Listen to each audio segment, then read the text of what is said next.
This week in gaming and tech news, we have Xbox players asking for an end to the layoffs. We have some rumours about a switch to OLED, and a lot of antitrust complaints with Sony, so let's get into it. But first, if I may be a little bit cheeky and ask you for this content, please like and subscribe, it really helps the channel out. And if you hate me, you can always unsubscribe. Okay, so I did a video on the Xbox layoffs with roughly about 3,200 layoffs over at the Xbox studios. Well, the top trending thread on the Xbox Player Voice portal at the time of making this video was asking for them to stop these layoffs. And the Xbox Player Voice portal allows Xbox players the ability to share what they want Xbox to do, any ideas they have. So the main focusing points are on transparency for players, trusting the developers, and layoff as a failure of leadership. With the title of the thread being End Studio Closures and Stop the Cycle of Layoffs. Which, yeah, I think is fair enough. Xbox players are fed up. They're not getting any new games from the top IP, and the state of them anyway. Halo, man, what have they done to Halo? And we haven't had a Fallout or an Elder Scrolls game in so long. It's just a joke. So, Xbox can't get good games if people making these games are stressed about losing their job. So, this is definitely something that hopefully can stop happening, but I don't think it will. But yeah, let me know what you guys feel. Next, there's rumours that Nintendo are working on a switch to OLED, even with the price rises. The OLED was one of the top selling models for the original Switch, and I think the one thing lacking of this model is the display, so an OLED model could make sense, but it would probably cost quite a bit. But yeah, I don't know if I would, I could sell my Switch 2 and get that OLED, but I don't know if that'd be worth it, but hey. And also, it probably wouldn't come out until 2028, so yeah. Meta's been accused of using biased AI for targeting mass layoffs, with more than 24 former employees claiming Meta used AI to rank workers' performance, but they failed to leave out people on medical leave, so the AI could just take, oh, this person's missing a lot, but it didn't take into account that they needed that leave for medical reasons, and because the AI is saying these people aren't performing, they've missed time off, the Meta just fires them based on that result, and that does really suck. And the employees allege that Meta determined which workers to dismiss based on performance data collected by the internal AI tools, and that also included parental leave as well. So imagine you got sacked because you're taking care of your kid. That just sucks.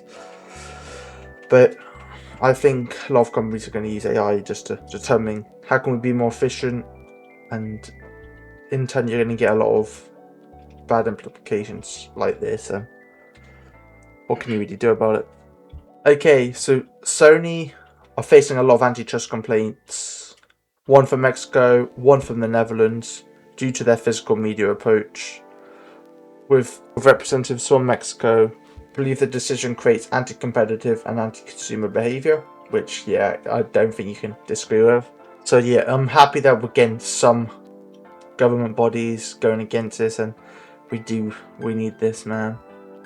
But there was also an article from the EU saying now it's powerless to stop PlayStation from killing discs, as companies are free to offer games and services in the manner they see fit.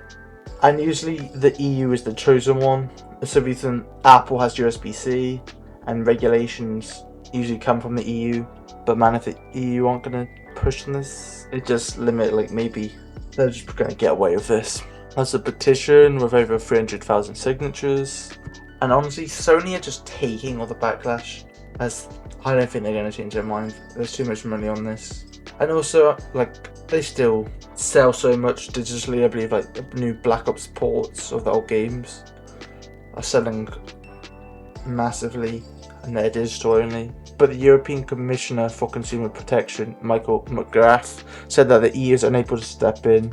It does come down to commercial and contractual freedoms, and companies are free to offer games and services in the manner they see fit, provided the consumer rights are fully protected and in line with national and EU law. So yeah, we just have to see if anything happens. I definitely think there's going to be a lot of lawsuits and stuff, but it depends how they can actually do anything about it. I mentioned the Netherlands, but the Dutch consumer group suing PlayStation, saying Sony alone decides what game costs and even how long you're allowed to use it, which is just facts, man. You're not even buying games anymore, you're basically renting them. On stores, it should say rent, not buying. It's very misleading, and I think something should be done about that. But it's a lawsuit over 400 million against Sony over the 30% rate charges on every game sold through the store, which physical games are not subject to. Which probably means that Sony could probably just pay this lawsuit and then make the money back quite quickly from everyone just buying games on their store. Unless it's like a mass boycott or something. But speaking of that something, there might be a little bit of hope. As Sony have poked the bear now, with emulation reaching quite a big milestone onto the PS5, with the ability to load GTA 5. But this emulation is still in early stages and probably could take quite a while, but it's getting a lot of attraction, and I think a lot more people are getting involved just because of what Sony have done, and Sony are definitely not going to like this, so this might be something. George Lucas, the Star Wars creator, says companies not using AI is like riding a horse in the face of cars, saying AI is the future, which, I mean, is a valid take, I guess, but I guess in different areas, so yeah. Do you guys agree with George Lucas on this, or do you disagree? Let me know in the comments. Halo Studios was reportedly working on a multiplayer project, A Cure, which had customizable Spartans and Elites and large player battles, but they've cancelled it, of course. And yeah, I miss the Halos, man. There's some absolute bangers, and it just went so downhill, and I don't know if they can actually save the franchise. There's a red line of death warning on the Steam machine, but apparently this was due to it saying the Steam machine's too hot, but like the threshold was too low, so which is what's causing it, and apparently a BIOS update is what helps it. So it happens when the CPU or GPU hits around 90 degrees Celsius, but apparently that is a bit low, and for them to be like worrying about the Steam machine's temperature, it needs to be a little bit higher. Okay, I actually think this is quite cool. Copilot feature, which is coming, which says you use the AI to go through like all the processes, what's in your memory, and see what's making your system quite slow. And for someone who might need a bit of a system and don't know what they're doing, I think this could be really good. Showing you what's making your computer so slow, anything you can get rid of or something. But I've actually never used Copilot, so I know Microsoft is probably not going to really be that good. Because speaking of Microsoft not being that good, a Brazilian court forces Xbox to restore a hacked account and pay damage to the players.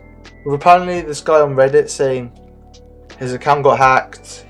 He emailed Microsoft and they're saying there's nothing we can do, you've lost all your progress, screw you, you have to buy all your games again as well. I'm like, what? And they were saying it was unrecoverable, but he was unsatisfied with his answer and sought out Procon, Brazilian's comprehensive consumer protection agency. With him winning the court case, using all the corresponding emails and support tickets as evidence, with the court saying that he's the original owner of the account and that Microsoft know this. But after that, Microsoft were given 15 days to restore the account and pay 2,000 real, which is about $400 in damages. And Microsoft did end up getting his account recovered for him. But they could have done that because like, there's proof that they could have done that because they ended up doing it. So why did they say they couldn't? It took them going to court to do it. There are about like 12 lawyers working on this, or like a 300-page document, which is just insane for this. Man, it just shows you what these companies would do to make us not own our stuff. Okay, this might be a crazy take from this analyst from an article on PC Gamer saying that Sony going all in on digital is like the death of PC disk drives. Not a single player is complaining about it today. Which I think, yeah, it's a fair point, but it doesn't mean with the liking. I think maybe consoles are a little bit different. That's a machine designed for video games. Whereas a PC you can do a lot of other stuff, and not everyone wants a disk drive.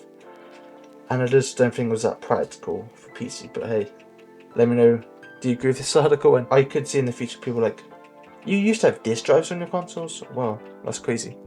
God of War Studio hits 2027 release window, saying that will be available on disc, and because we know that they're getting disc in 2028, it means it's going to be coming out in 2027. Quick math. And finally, I just wanted to do quite a bit of a funny article with a university giving students up to 15k in scholarships for rare gaming achievements, with the University of Silicon Valley turning its heads for its unique scholarship program which awards thousands of dollars to students who can prove their elite gaming skills. And titles include Final Fantasy 14, Old School RuneScape, Hades, Risk of Rain 2, and sandbox games like Minecraft, which is just really cool to see, and I thought I'd just ignore that. That's this week's gaming and tech news, and I'll see you in the next one. Latest gaming and tech news every week, keeping nerds up to date, yeah, you know the rest.